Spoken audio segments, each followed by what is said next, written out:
Boa tarde a todos. Boa tarde. Que a paz de Jesus esteja em nossos corações, né? Porque quando a gente fala boa tarde só dos desencarnados, a gente não escuta, né? Tem que escutar dos encarnados, né? Então que a paz de Jesus esteja nos nossos corações. Vamos nos envolvendo nessa luz, nessa paz que esta casa maravilhosa divina nos oferta, entendendo de que o nosso encontro hoje é com esses amigos queridos, é com o Evangelho de Jesus, para estarmos modificando as nossas atitudes, para estarmos crescendo, para estar amenizando as nossas dores, porque muitos de nós carregamos, cada um de nós, as nossas dores, né? Cada um temos as nossas dores. Não podemos julgar a dor do próximo, nem falarmos a dor do próximo, porque cada um temos a nossa, né? Às vezes o que é grande para o próximo, para nós é pequeno, o que é pequeno para nós, para o próximo é grande. Então estejamos sendo amigos, fraternos, irmãos, e estejamos acolhendo-nos uns aos outros neste instante, através da bondade, através do carinho, através do amor. Nosso mentor José de Mococa está aqui para nos ajudar, para nos envolver através de Jesus, que é o nosso mestre, e estaremos então tendo, respectivamente, cada um de nós, com os seus protetores espirituais, auxiliar a nos envolver, a nos dar cada vez mais influenciações de paz e de luz. Então estejamos vivendo esse instante com bastante carinho, com bastante amor. Estejamos vivendo esse momento como se fosse um momento único em nossas vidas, porque terão outros, se Deus quiser terão outros, mas cada momento é único, porque cada instante que estamos aqui, temos que levar ele como um momento único, um momento de amor, um momento de carinho. Afinal de contas, saímos dos momentos em que nos encontramos na vida lá fora para estarmos aqui, para estarmos voltando a vida lá fora, respirando melhor, né? Equilibrados melhormente com os nossos irmãos e conosco mesmos. O alívio vai chegar, gente. Assim como o antibiótico é feito e não chega à cura da doença imediatamente, temos que ter paciência, temos que ter resignação, entendermos que a cura acontecerá através do tempo, através do querer, através da nossa vontade e através desses amigos queridos, se possibilitarmos essa grande interação, tá bom? Hoje quem vai fazer a palestra vai ser o nosso irmão Givanildo. Nosso irmão Givanildo, eu estou falando para ele aqui que o nosso irmão Givanildo está carregando esse Brasil nas costas, né? Que ele vem fazendo a palestra Brasil Coração do Mundo, Fato do Evangelho várias vezes, né? Então, claro, né? Sentimos muito bem escutar ele fazendo as palestras, né? Estou falando isso alegre, contente que ele esteja fazendo bastante palestra, pode fazer mais do Brasil, em torno do mestre, do Pão Nosso, tudo que você quiser aí, que é muito importante para nós. Esteja sempre aqui conosco, palestrando, porque a gente fica muito feliz, né? E quem já terminou os cursos, né, de médiuns, quem já tiver possibilidade, tiver já esse querer de fazer palestras, conversa com a nossa irmã Sandra, que ela vai marcar uma palestra e estaremos fazendo, né? Isso é importantíssimo para que estejamos crescendo, estejamos evoluindo, estejamos trocando ideias, né, Sr. Givanildo? Com certeza. Givanildo, fica à vontade, é nós de Deus. Boa tarde a todos. Para começar a falar nesses capítulos que eu estou aqui, é o capítulo 9 e o capítulo 12, a restauração de Portugal e no tempo dos vice-reis. Nós primeiro vamos recordar um pouquinho, para quem não tem conhecimento do livro, né, que Jesus, no primeiro capítulo, Jesus resolve vir fazer uma visita à Terra para ver como que o andamento da construção do Evangelho dele. E quando ele chega aqui na Terra, ele traz os mensageiros deles e ele fica desgostoso, ele fica totalmente amargurado pela terra que ele estava encontrando. Ele encontrou a terra, né, que era muita maldade no homem, muita carnificina, e ele ficou totalmente amargurado. E com isso o mensageiro que estava acompanhando ele no momento, que é o Elio, que é o sociólogo da terra, e diz para ele que existem outras terras onde ele pode, mais maravilhosas, que ele pode reconstruir a pátria do Evangelho. E então Jesus fala com ele e fala para ele onde que são essas terras. Aí ele sai daquela terra onde que ele está, que ele só viu muita maldade, né, muitas guerras entre os povos, e ele parte para outro continente. Aí ele vai para o continente americano. Ele chega lá e vê tudo muito verde, muito bonito, mas também ele abençoa aquela terra e continua a peregrinação dele. E ele fala que onde que ele pode construir a terra fica mais para o sul, que é a terra do Evangelho, fica mais para o sul, e encaminha Jesus até a nação portuguesa, onde eles iriam dar início ao encontro à terra do Evangelho, que é o Brasil. Nesse inteirinho, vamos pular, porque senão não vai dar tempo, eu não posso comentar todo o capítulo, tá? Aí Jesus abençoa, ele mostra para Jesus a terra do Evangelho, e ele ergue as mãos para o alto e pede para o Pai abençoar essa terra, que é onde que ele ia transformar essa terra, os povos que iam ficar nesta terra seriam humildes e de coração, e que seriam demonstrar para o mundo como que é o caminho da fraternidade e do amor dele que ele queria construir. Só que a história, ela se reverte, ela tem certo, não foi bem dessa forma que ele queria. Não foi da forma que Jesus queria que tudo aconteceu. Né? Porque existem outros capítulos que ele vai mostrar a civilização, a reação da civilização do Evangelho, né? Vai ser que é os povos humildes que ele está tentando trazer para o Brasil. Vai ter a escravidão, né? A escravidão no Brasil, onde que os portugueses, Jesus determina que os povos africanos venham para o Brasil de forma, vamos dizer, carinhosa, que venham pacificamente. Mas devido à cobiça, à fomentação ao poder de Portugal, eles começam a escravizar o povo africano. E nós temos também outros capítulos, que é a criação da civilização do Evangelho. Nós temos a escravidão, nós temos os negros no Brasil. Os negros no Brasil, nós temos que ver, foi o capítulo que eu falei anteriormente, tá? Se eu não me falha a memória, é o capítulo 7, né? Foi quando Jesus falou para Ismael que para ele ir até o umbral, né, requisitar todas as entidades, os inquisidores, todos aqueles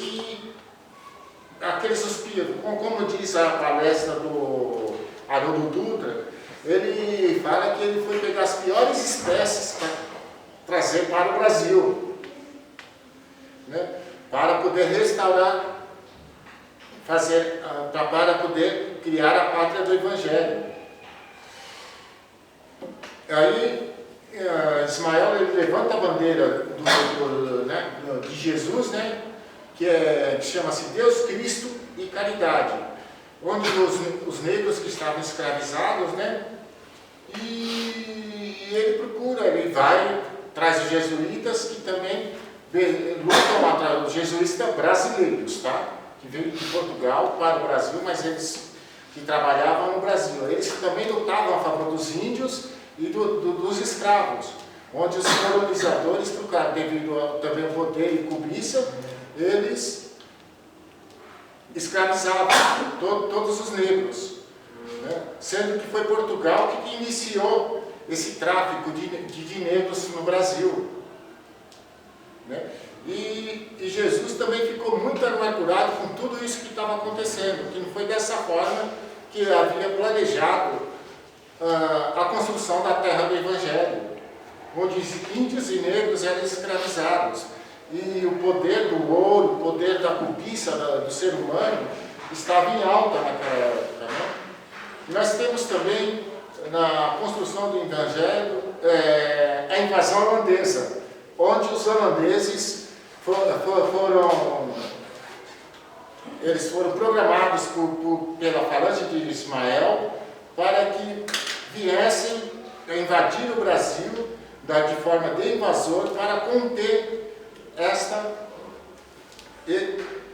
esse tipo de trabalho que eles estavam fazendo. Aí foi através do príncipe de Nassau que trouxe muitos conhecimentos, eles trouxeram muitas coisas boas para o aprendizado do Brasil. Esse daí foi o capítulo 7 e 8. Né? Aí nós vamos entrar na restauração de Portugal, que aconteceu em 1640, né? no século XVII, né? Com a saída dos holandeses do Brasil, né? E com o fim da União Ibérica também, né? Porque o fim da União Ibérica seria o fim do domínio espanhol sobre o Brasil, né? Sobre Portugal, que era Brasil, era a Espanha e Portugal, que eles criaram a União Ibérica e se dividiram, que a Espanha ficaria com as terras do Ocidente e Portugal com as terras da América do Sul.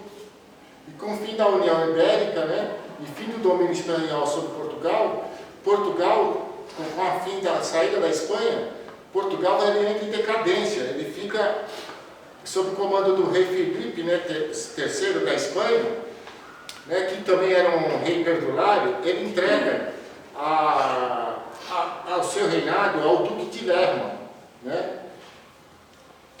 E sendo que as conquistas dos portugueses, elas desaparecem, aquele glamour, tudo aquilo desaparece. Eles começam a viver, assim, eles passam um momento de penúria muito grande, né? É quando o antigo Henrique de Sagres, né, que era o Elio, né, que ele renasceu em Portugal, ele reencarnou em Portugal como Henrique de Sagres, para poder reerguer Portugal. Né? E ele procurou Jesus, né, para negociar, para implorar a bênção dele e a misericórdia, né, para a nação na qual ele tinha se tornado protetor. Né? E ele ainda muito amargurado também, né, ele fala para Jesus, né, que ele foi pedir auxílio paternal para a terra portuguesa, cujas experiências, né, eram muito penosas, né, devido às provações coletivas que estavam passando. Né? Ela estava humilhada, vencida, né, e ele estava implorando que a divina providência, no sentido de aproveitar as forças que restavam para a reorganização política e econômica de Portugal, para ver se ela conseguia sair daquela angustiosa situação. Né? Aí Jesus responde a Elio, né, que a piedade dele não se reveste a excessiva exigência, né, que ele tinha enviado Elio para Portugal para reerguer as energias, né, compensando os grandes esforços do povo que é humilde, né. Mas infelizmente o povo português, ele tem um coração grande, mas não souberam corresponder à expectativa, né, pela própria situação que eles encontravam. Entregaram assim o poder dele na embriaguez da fortuna e de posse, né, que eles queriam dinheiro, mais riquezas, tudo, né.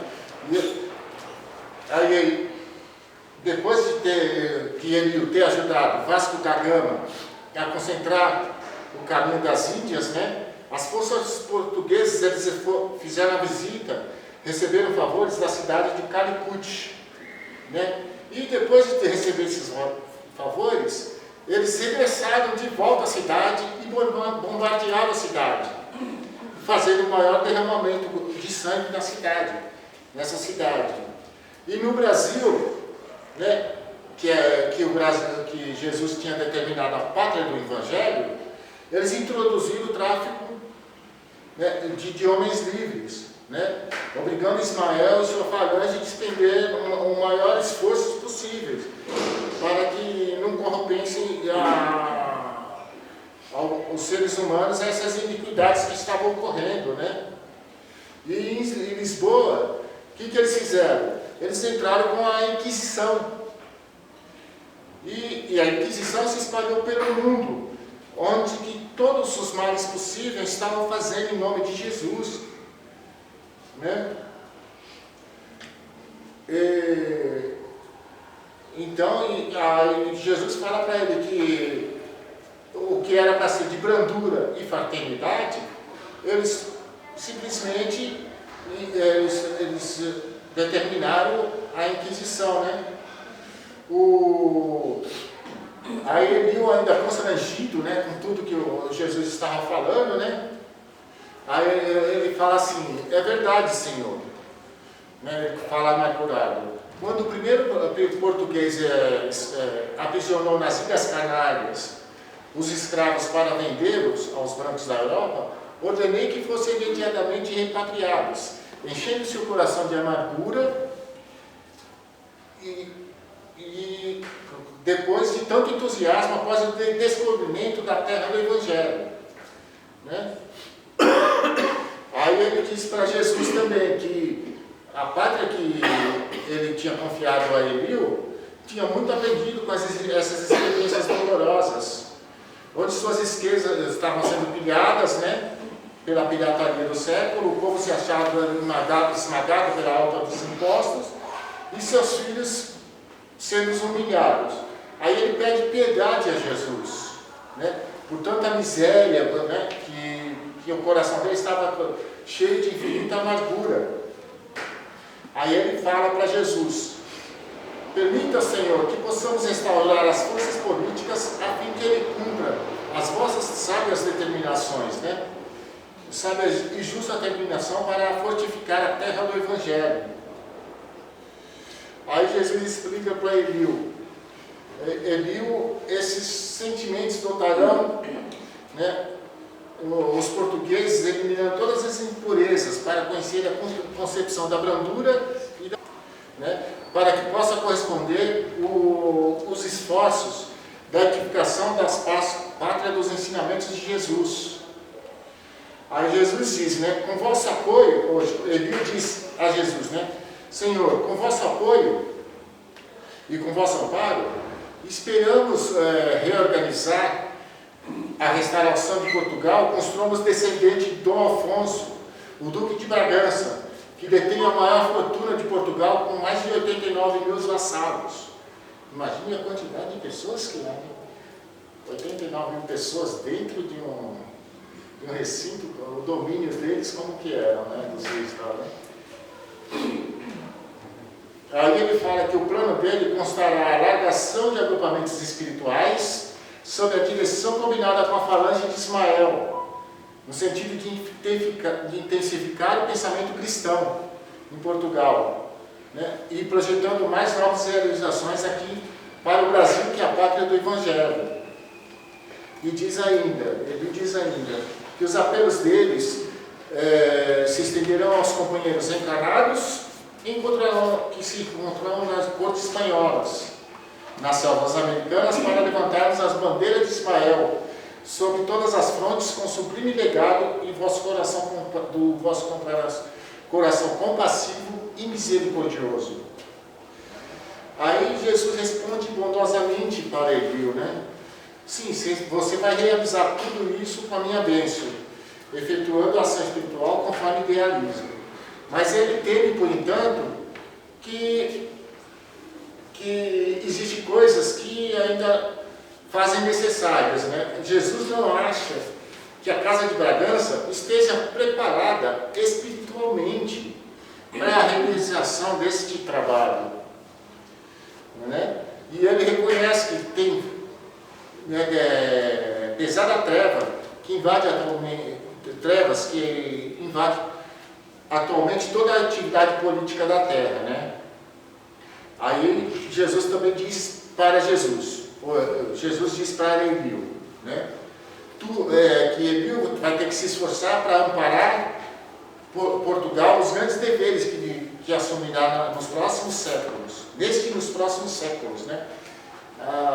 Inspirando Portugal a se organizarem com as combinações de outras nacionalidades do mundo, da pátria do Evangelho, para que a pátria do Evangelho não sofra, né, com choques de raças, né, que até agora tem sofrido, ou seja, a escravidão dos índios, a escravidão dos negros, né? Mas enquanto os homens ainda não se integrarem com o conhecimento da doutrina do amor da fraternidade, faz-se necessários acordos comerciais, né? E os jogos de interesses entre as pessoas que vão equilibrar as ambições, né, em proveito da evolução espiritual do povo, né? E Jesus diz que vai auxiliar ele no empreendimento dele, e com a misericórdia pedindo a misericórdia do Pai, que guarde a sustentação na bondade infinita do Pai, para que tudo dê certo, né? Assim, né, ele organiza a falange de 1640, Portugal é restaurada. Começa aí a restauração de Portugal, ainda não está totalmente restaurada. E subindo ao trono, o Duque do Bragança como Dom João IV. Né? E o que consolida a restauração de Portugal foi a Batalha de Montijo, né, ocorrida no dia 26 de maio de 1644, né, que foi a primeira grande guerra para que Portugal se restaurasse. Essa batalha, essa cidade, a cidade de Montijo, é uma cidade localizada na Espanha. E Portugal, ela se une com a Inglaterra para combater os espanhóis, para sair do domínio dos espanhóis, né? E sob a orientação, né, do Plano Invisível, Portugal estabelece vários tratados comerciais, né, como o Tratado de Metum. O Tratado de Metum é um tratado que Portugal ele firma com a Inglaterra no dia 23 de dezembro de 1703. É um tratado onde a Inglaterra detém todo o monopólio do comércio de Portugal, né, que chama-se o Tratado do Pano e do Vinho. Mas só que entre o pano e o vinho tem outros produtos que a Inglaterra forneceria para Portugal. E Portugal ele detém o monopólio, ou a Inglaterra detém todo esse monopólio, obrigando a Portugal a depender exclusivamente da Inglaterra, né? Mas isso foi uma ação espiritual conjugada nessa época pela falange de Ismael, que busca no silêncio da obscuridade o grande coração de Antônio Vieira, que era um dos governadores na época, né? Como o poderoso organismo mediúnico das revelações das verdades, né? E Antônio Vieira toma uma posição de crescimento junto ao Dom João VI, né? E Dom João VI, como ele tem uma mediunidade muito aflorada, ele fala muitas coisas bonitas através do amor, da fraternidade. E Dom João VI, Antônio Vieira avisa para o rei do Dom João VI, Dom João IV. Ele avisa para o Dom João IV que ele vai partir. E ele não quer que Antônio Vieira venha. Antônio Vieira vem para o Brasil, né? E com o magnetismo que ele tem na voz de conquistar o público, ele começa a esclarecer os corações do povo, né? E no Evangelho de Jesus, ele diz o seguinte, né? No Evangelho de Jesus, ofereceu o demônio todos os seus reinos pela posse de uma alma. Aqui Antônio Vieira está falando da peregrinação quando Jesus foi ao deserto né? Ele foi lá para ser tentado, vamos dizer assim, onde que ele ficou 40 dias lá, não foi isso? 40 dias. Então, esta foi a época que o demônio, né, foi tentar ele por uma alma, que ele oferece todos os reinos do mundo para Jesus, para que ele se ajoelhe e adore ele. Mas Jesus, né, ele rebate o demônio, né? Aí, e Antônio Vieira diz o seguinte: no Maranhão não é necessário ao demônio tanta bolsa para comprar, basta acenar o diabo com um tijupá, uma pindoba e 2 tapuás. O que é um tijupá? Na palavra indígena significa uma cabana pequena, né? Então precisa de 2 cabanas pequenas. Uma pindoba são folhas de palmeiras, parecido com folhas de palmeiras, que é conhecida como babaçu, que eles utilizavam para meios medicinais essa planta. E elas mediam, árvores que mediam até 20 metros de alturas. E os tapuás eram os índios. Os tapuás eram os índios tupis que não falavam a língua tupi. Eles eram conhecidos como Macrogé, né? Que era o filho do homem branco com a mulher índia. Então, precisava de uma cabana pequena, umas folhas de palmeiras e 2 índios que não falavam tupi, para que eles se ajoelhassem e adorassem o demônio. Porque a pessoa, quando não tem conhecimento, ele vai fazer o que não manda. Se falar para a pessoa que não tem conhecimento, se você fizer isso, eu vou te dar isso, isso e isso, a pessoa, com a necessidade que ela tem, ela não vai pensar 2 vezes. Ela vai fazer aquilo que está pedindo, para conseguir aquele. Assim, por exemplo, se eu tenho meus filhos em casa passando fome, aí as pessoas oferecem determinado tipo de coisa, eu falo, eu não vou deixar meus filhos em casa passando fome. Eu vou fazer isso realmente. Mas ele está fazendo isso não porque ele é mau, mas pela necessidade de dar comida para os filhos. Né? E com tudo isso, foram muitos os senhores engenhos, os colonizadores, os donos de terras, sobre as lições de Ismael e os seus abnegados mensageiros. Eles corriam para suas fazendas amargurados. E começaram a libertar os escravos.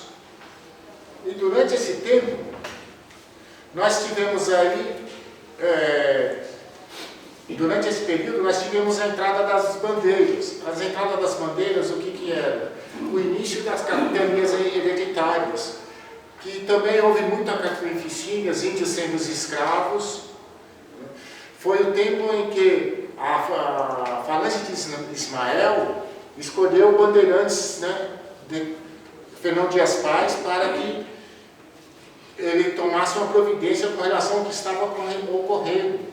E Fernão Dias Paz, ele aceitou a missão de reencarnar na Terra e foi fazer a missão dele. E onde ele passava, as cidades que eles passavam, iam se frutificando e iam progredindo. Só que também teve rebeliões. E a rebelião que teve, quem participava era o filho dele. E para manter a ordem, ele manda enforcar o filho dele. Esse foi um dos maiores desgostos dele. Porque ele sai em busca das esmeraldas e não encontra as esmeraldas, né? Ele encontra turmalinas, que são aquelas pedrinhas verdes. E ele falece no mesmo lugar onde que o filho dele foi enforcado.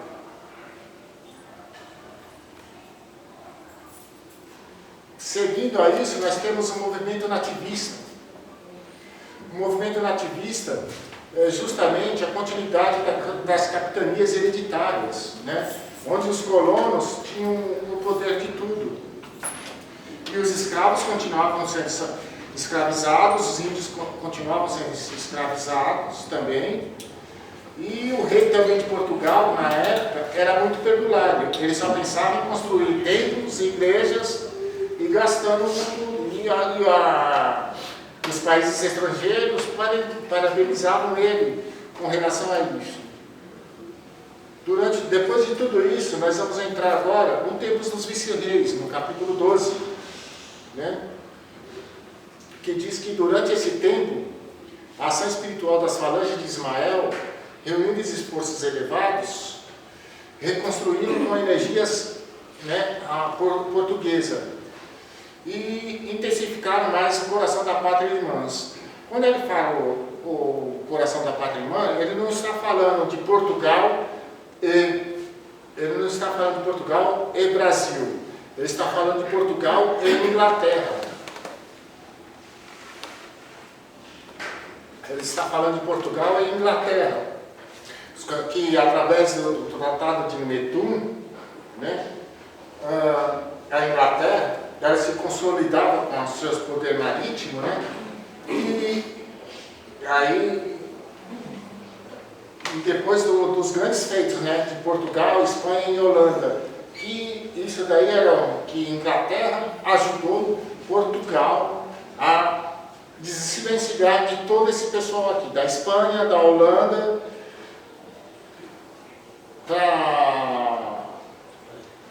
para tirar Portugal, ou tirar os estrangeiros da terra portuguesa, que chama-se, eles guerrearam lá na cidade de Montijo, onde que foi chamada a Guerra da Restauração, né? E através desse tratado, Portugal dependia totalmente da Inglaterra, né, para monopolizar o comércio de Portugal. E como que Portugal iria pagar tudo que eles estavam comprando da Inglaterra? Onde que está o tesouro que eles encontraram o tesouro? No Brasil. Então eles começaram a retirar do Brasil, a dívida de Portugal começou a ser paga através do ouro brasileiro, né? E essa também foi a regulamentação do plano do mundo invisível, para evitar que a pátria do Evangelho tivesse novos choques de emissão nos seus territórios. Aí, com o tempo, Portugal viu que esse tratado não era bom para ele, que ele só tinha prejuízo, né? Mas só que esse tratado que Portugal fazia, era necessário para a abertura do comércio internacional. Enquanto a Inglaterra ficava com todo o ouro, né, que retirava do Brasil, Portugal só ficava só com o coração imperecível, que o ouro do coração de Portugal era o ouro imperecível que tinha no coração, né? Os patrimônios de tradições e esperanças que eles tinham no tempo e no espaço que eles estavam lá vivendo, né? Por esta época, né, Rio de Janeiro, ele já se destacava com relação às outras cidades do Brasil, né? Com as suas águas claras, puras do Rio Carioca, né? Onde os índios, eles encontravam as virtudes com as suas mulheres, a beleza do canto, né? Através do pico, da trabalha na areia das praias, todos eles ficavam vivendo normalmente, né? Onde a paisagem era tranquila e onde os governadores, né, eles não tinham tanto trabalho e calmamente eles usavam os expedientes deles para resolver os problemas da cidade. Os padres rezavam tranquilamente suas Bíblias, né, no convento de Santo Antônio, e a sociedade, né, ela aprendia uma nova regra do conviver com harmonia, né, através dos livros encomendados especialmente do reino, né? E ao entardecer lá em Portugal, eles pegavam e só não tinha outra coisa se não visse a iluminação das esquinas, né? E eles tinhum medo dos capoeiras, naquela época já existia capoeira, dos capoeiras que ficavam durante a noite rondando a cidade com medo de assalto. Que capoeira naquela época era tido como era marginalizado, né? Hoje já é totalmente diferente, né? E não tinha iluminação, só tinha iluminação quando os governadores compareciam às festas populares, que o governador levava as próprias luzes para iluminar os caminhos de casas que eles achavam perigoso. Né? Aí, então ele disse, no tempo dos vice-reis, ele disse que não só o Rio de Janeiro, como o Brasil todo, como todas as cidades de Portugal, eles não davam importância ao saneamento básico, a higiene, a limpeza. Aí eles tinham que fazer as necessidades. Eles iam num canto, faziam as sujeiras deles lá e pediam para os escravos colocar no saco e jogar numa vala. Então eles não se privavam, né? E os estrangeiros que chegavam lá, eles tinham uma impressão muito triste do Brasil. Não só do Brasil, como de Portugal, né? Que eles falavam que era o tempo dos vice-reis, que era um quadro cheio, espantoso, cheio de imundície, né? Devido à falta de saneamento básico, de higiene, limpeza, saúde, que não tinham. Né? Mas o quadro mais horroroso em toda essa época era o que acontecia no bairro Valongo, né? Que era a zona portuária onde que recebiam os escravos que vindos da África. Lá eles ficavam lá todo amontoado e eram comprados, onde os compradores levantavam pediam para abrir a boca, né, e verificavam se eles eram fortes o suficientes, se eles tinham dentes bons para vários trabalhos da fazenda. E eram os negros de Guiné, de Cabinda, de Bengala, regiões da África. Né? E onde eles também eram separados. Os pais, filhos e irmãos eram vendidos tudo separadamente. Né? E os padres de Portugal não consideravam os escravos como seres humanos, né? Mas eles amaldiçoavam todos os escravos. Eles amaldiçoavam todos os escravos, falando que eles eram descendentes de Cã. Para entender a maldição de Cã, nós vamos ter que voltar lá na Gênesis, capítulo 9, versículo 18 a 27, né? Que Noé, ele tinha 3 filhos. Ele tinha Sem, Jafé e Cã. E Cã tinha um filho, ele era pai de Canaã, tinha um filho. Né? E Noé, ele era um excelente agricultor. E foi ele a plantar a primeira vinha. Nesse período, ele fez vinho, ele bebeu muito vinho e se embriagou. Como ele se embriagou, ele estava dentro da tenda dele, ele ficou nu. E Cã viu a nudez de Noé. Mas, em vez de ele pegar e cobrir o pai dele, ele foi lá e contou para os irmãos. Os irmãos, então, Sem e Jafé foram lá cobrir os irmãos. Foram lá pegar a capa, né? Um cobertor, andando de costas, eles foram lá, cobriram o pai e não viram a nudes do pai. Né? E o Noé, quando acordou, ele descobriu o que o filho caçula tinha feito.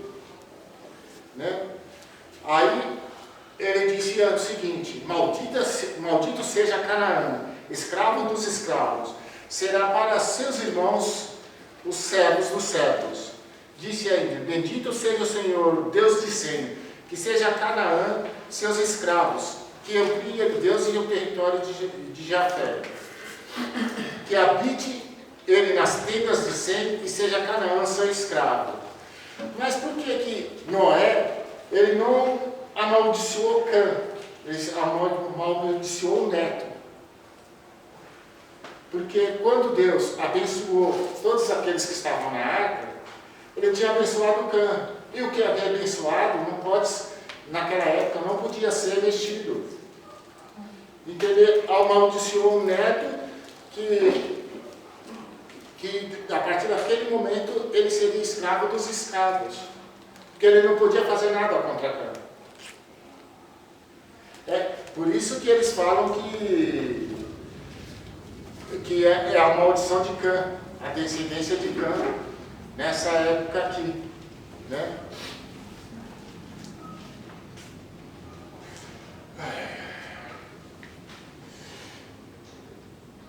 Aí, com o tempo, né, Ismael, ele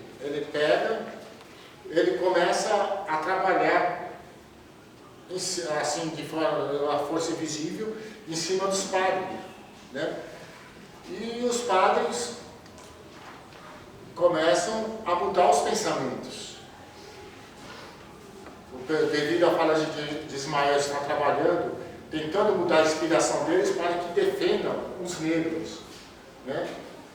Então, aí eles começam normalmente a mudar o modo de pensar. Mudando de pensar, eles começam a achar que a escravidão é um negócio errado. E eles começam a defender os escravos, né? Que aí diz o seguinte, que sob a influência indireta, eles organizam correntes de filantropia do mais elevado alcance, né? E eles criam hábitos de apadrinhar os negros faltosos e os fugitivos, né? Reconhecendo o direito de propriedade dos escravos, onde que eles começam a ceder um dia de trabalho escravo, confirmado por lei em 1700. E nesse período também aumenta o número de movimento de alforria, onde os filhos negros escravos eram declarados livres. Mas aqui ainda não era a lei sexagenária, que foi assinada em 1884, que os filhos dos negros eram considerados livres. Essa foi a lei anterior à sexagenária, tá? Aí os negros, para festejar essa liberdade dos filhos, né, que eram alforriados, né, eles levaram brilhos ao Senhor, às custas do Senhor, onde eles celebravam os cultos deles, né? E a igreja, ela passa a fazer culto a São Benedito e a Nossa Senhora do Rosário, né? E toma por refúgio, eles começam a consolação daqueles pobres africanos, eles começam a cuidar dos negros. Ali já começa a surgir um movimento abolicionista. E as ordens religiosas também possuíam escravos, né? Eles possuíam escravos e tinham também escravos que tinham famílias, né? E que eles não poderiam ser maltratados, eles não poderiam ser vendidos. E que a maioria das vezes eles davam alforria para eles, né? Isto era uma prova profunda da existência de Ismael, né, que preparou a oficina da fraternidade, onde os negros vinham erguer a pátria da sua descendência. Os planos de sacrifício iam florescer na terra do Evangelho, clarificando mais tarde os caminhos, quando seus corações fortes e sofredores dilatassem a alma fraterna dos filhos. Durante esse período, eles falaram que a França e a Inglaterra, eles tinham um tratado que chamava sobre os negros. Esses tratados dos negros, eles eram livres, só que eles não poderiam fazer nada sem a autorização do seu senhor. Ou seja, a França ainda tinha se utilizava da escravidão. E a Inglaterra, pior ainda, ela usava os negros e traficava os negros para todos os outros países que quisessem. Ele ia lá na África, caçava os negros e traficava também os negros.